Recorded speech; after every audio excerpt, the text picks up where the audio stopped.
got a small algae caddis on a floating line. A lot of rising fish. That's why we are throwing small algae. Don't know what the fish are feeding on. It's subsurface. But yeah, they're very active at the moment, so it's just figuring out what they're eating. Barnu caught one on a algae and as well as a little black sort of nymph type fly. Okay. Both over 3 kilos. Oh, really? Massive fish. Nice fish. Yeah. So okay, so obviously there's some big fish in here. Absolutely. I think there's a lot of food here as well because I'm seeing a lot of frogs on the edges. Okay. And there's a fish lying here, just Yeah, small little. I'm seeing. But they're very active and they feed on top of the water as well. Against the reeds there, they're quite active as well. So yeah, it's literally figuring out what they're going to eat. You've only got a caddis on, or do you got I've got a caddis on. I had a buzzer on underneath earlier, but they didn't even look at it. So okay. So maybe just a plain straight dry fly would do the trick. I'll make like 5 casts. If it doesn't work, I'll change the setup and see where we can go from there. Okay, so I've just rigged with a double dry fly rig. See if that sort of triggers him. And yeah, obviously when you see the fish feeding on top of the surface like this, they're feeding there, and there's no use having a sink line and trying to fish deeper. Then use a floating line, long leader, very thin tippet, and try the dry fly with a little dropper below that, little buzzer perhaps below that. Gold trapeze, ear nymph, pheasant tail nymph will work well as well. So yeah, let's see if we can catch these fish. They are teasing us right now, so definitely. But it's actually quite awesome to see them feeding and cruising along the sides like that. Absolutely. I think a very important thing is having a low profile, especially when you can see them. Having a low profile, getting down low. If you've seen them, they probably have seen you already. So, but yeah, let's see if we can get a few fish under our belt now.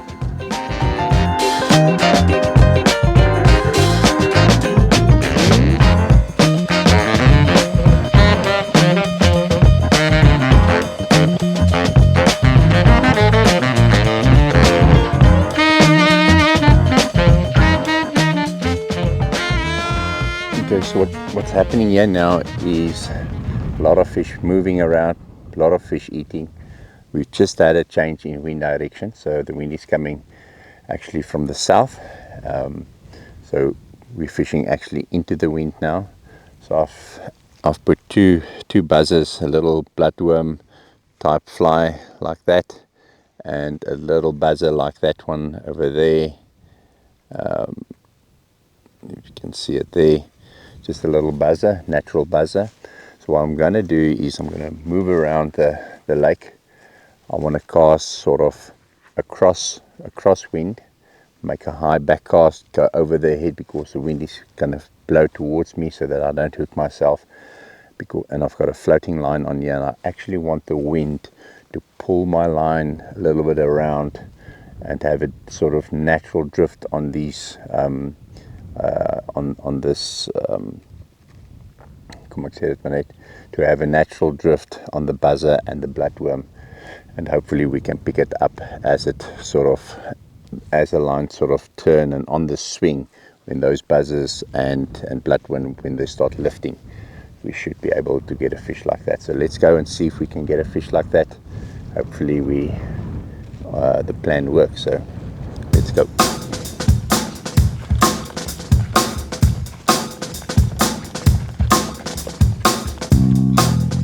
As I move really slowly and just keep a lookout. Maybe you spot a fish and can make a cast at it. Don't just rush into the spot where you want to go. Lots of food here. I can see some dragonfly nymphs. There's a lot of frogs around. A lot of food around here.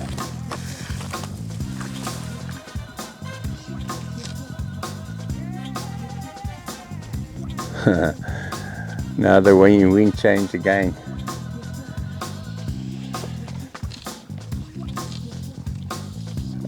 Hopefully it will go back there.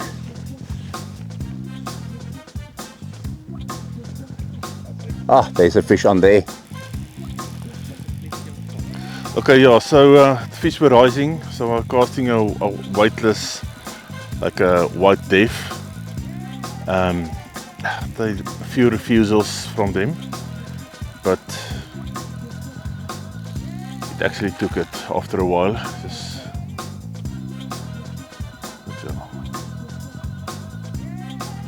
I've got 5x leader. I changed down to a 5x leader on a floating line. Okay.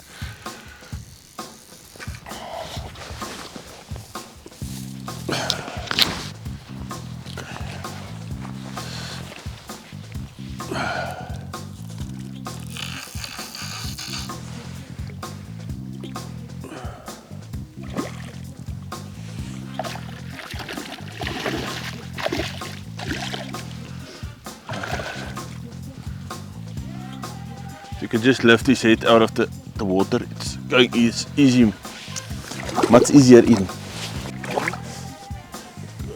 Good check here. Not a piece of foam hopper for Bob that broke off here in his mouth. Huh? Somebody's leader just broke off. Huh? That's why it's important to use barbless hooks. So this will stay in. If I then took it out now, can stay there and can have some problems on the fish. They have problem feeding, stuck in its throat. Yeah, so I suggest use barbless hooks. Much easier. If you miss it or broke off, it will just slide out. I think probably this hopper broke off. It went into the angler fired it too hard. It went into some grass. There's a lot of weed beds here. So just remember, when you fight a fish, just try to get it away from the weed beds and stuff. Probably stuck into the weed or grass and just broke off. Although it's a big piece of mono disc as well. Okay, and then here's my fly. Just a normal white, there's my whiteless fly. Okay.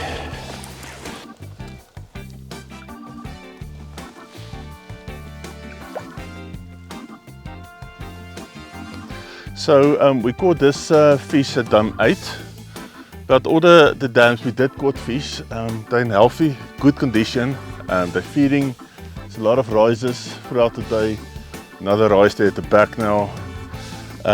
Yeah, so clear water, there's not a lot of weed banks is in control.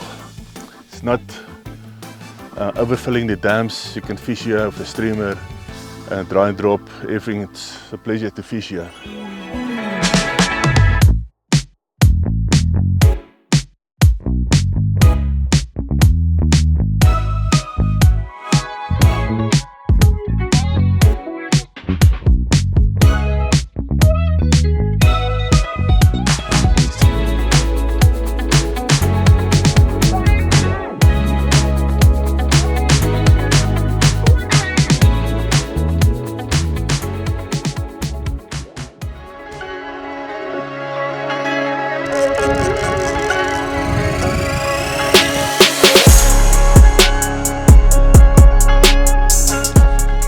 Well done, Francois.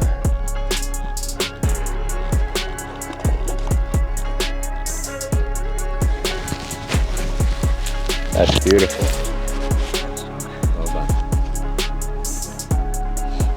What did it take? Shuttlecock? Yeah.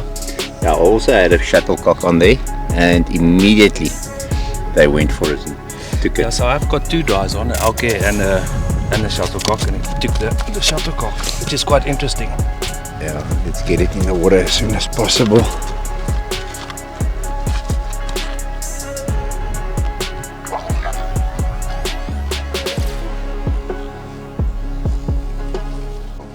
Okay guys, so fishing has been tough this morning for us all.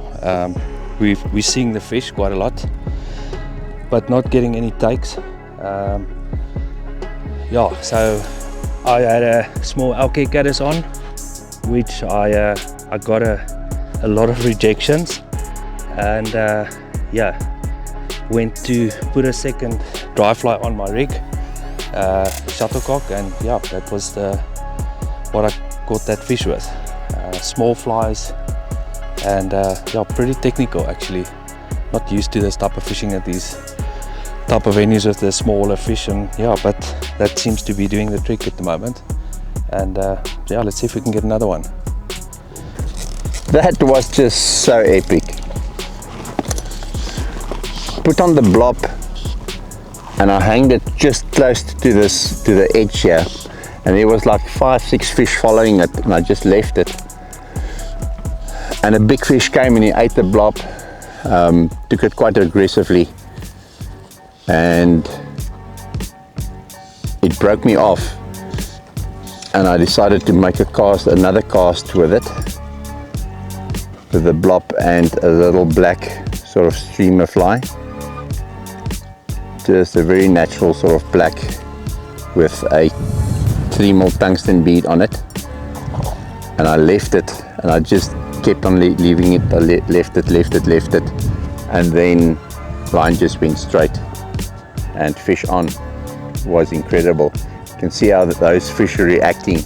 A lot of fish reacting to this blob, so it just turns them on quite nicely. Beautiful little fish, not a huge fish, but oh, just a nice rainbow.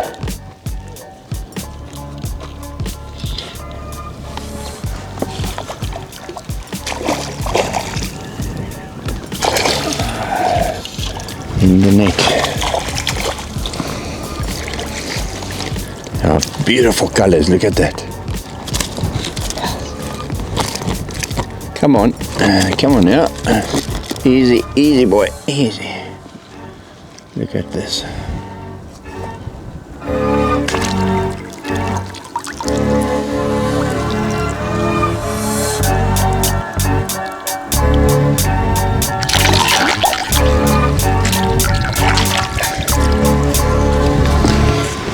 Yes, please. Awesome.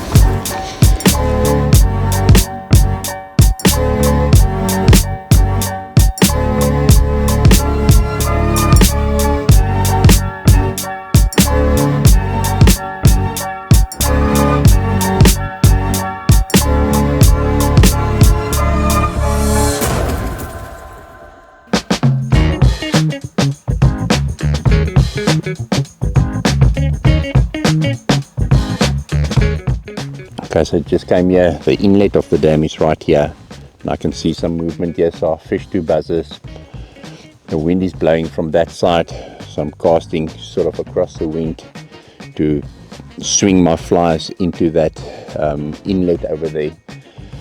I haven't caught anything, but I see the fish are coming up more and more, so I'm going to change quickly to a shuttlecock with a little buzzer below it.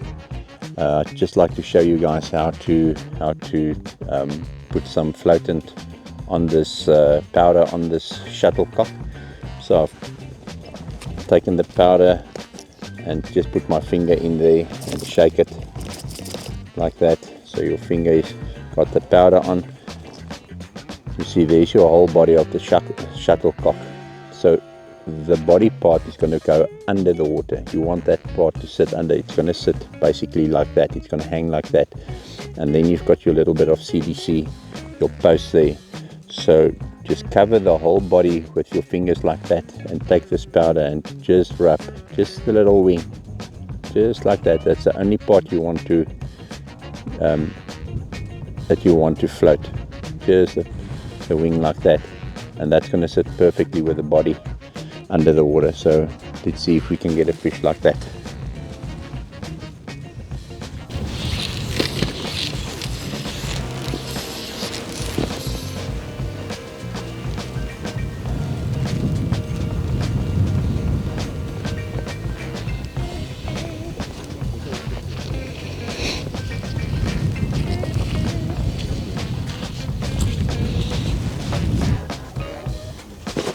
Got fish on.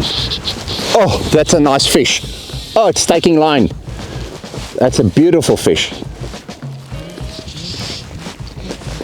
and our plan worked.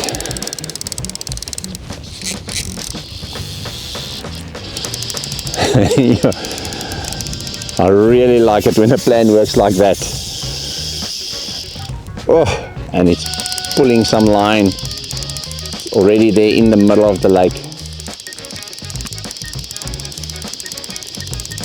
That's exactly what we wanted to do. I think that's one of the most important things of fly fishing is to change quite a lot. Oh, look at that. If you change quite a lot, then you will find the recipe. Just keep on changing, and yeah. And look what happens on the water. I think that's really important to just see what is happening on the water. Can you see some fish rising? If not, you know that the fish are deeper, and then you're obviously going to fish a lot deeper. I'm fishing now with a floating line with a 16-foot leader, and I've got a little shuttlecock on that I just showed you how to dress it. And that was like, I think, my second cast, and bang, fish on.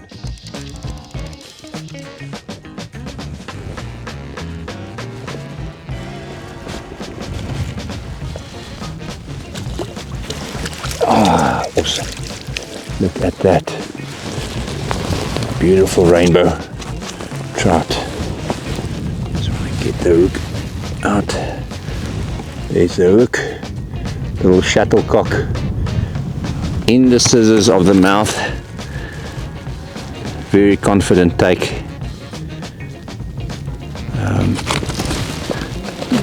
And the thing is, if they feed like this, it's very unlikely that they're going to eat anything else.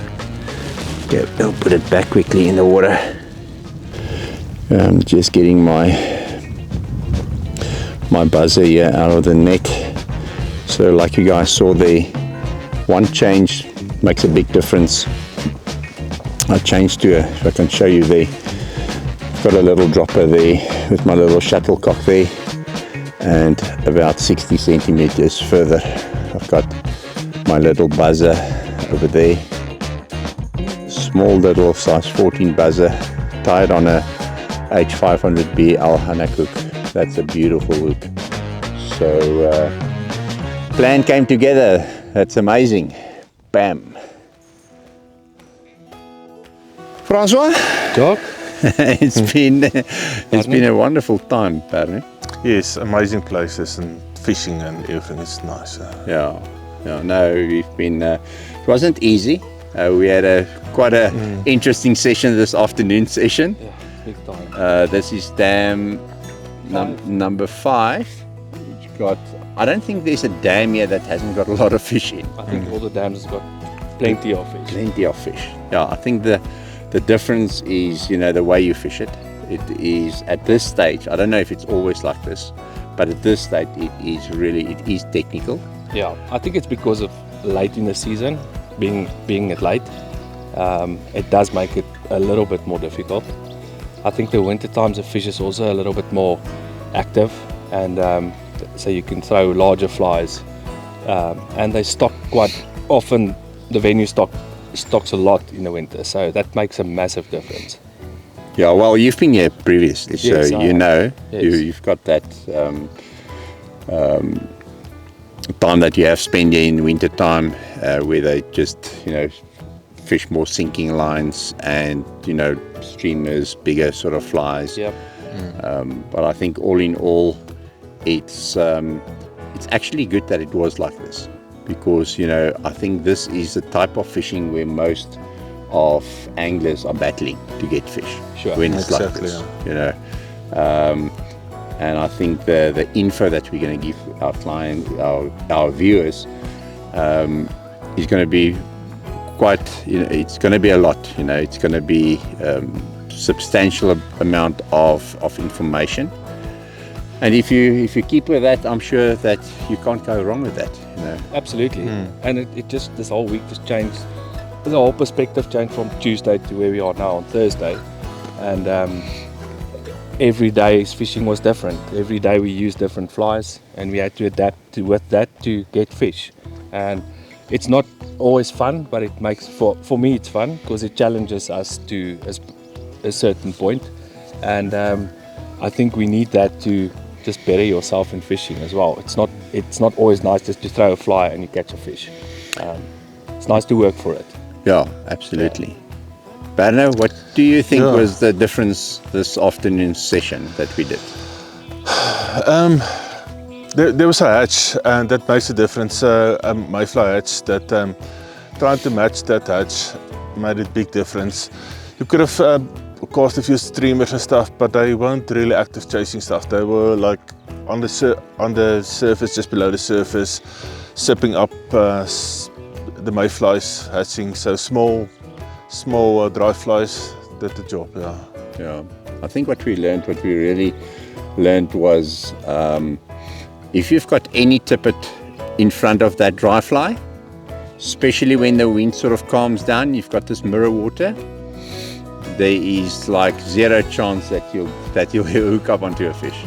I saw them come up just plenty times and they see the tippet and they just turn away. It's very important, like you say, John. So it is really important, guys, to grease you put some sinkant at least 50 centimeters in front of your fly. I think that's why I got good fish this afternoon. They were very, very skittish, and if they see just a glimpse of a line on top of the water, they just refuse it. They didn't eat it. Small little shuttlecock for me worked really well. I had a buzzer on the bottom. They refused. They didn't even look at the buzzer, but they liked that little shuttlecock. Yeah, and I must mention I caught the first fish on the dam this afternoon, but that fish wasn't even looking at the leader or tippet. It was when the fly landed, it was on it. So that's the type of fishing you're going to find here as well. You're going to get that instant bite, or you're going to have to work for it. But what was nice about that is it was actually sight fishing. So you could actually see the fish, because I just saw you running around this lake. I don't know why he ran, but he was running around, maybe getting some fit around this dam. He ran around the dam, and all of a sudden, first cast and bang, he fish onto the fish. And I mean, how many fish that we just saw cruising by? Just plenty of fish just cruising by.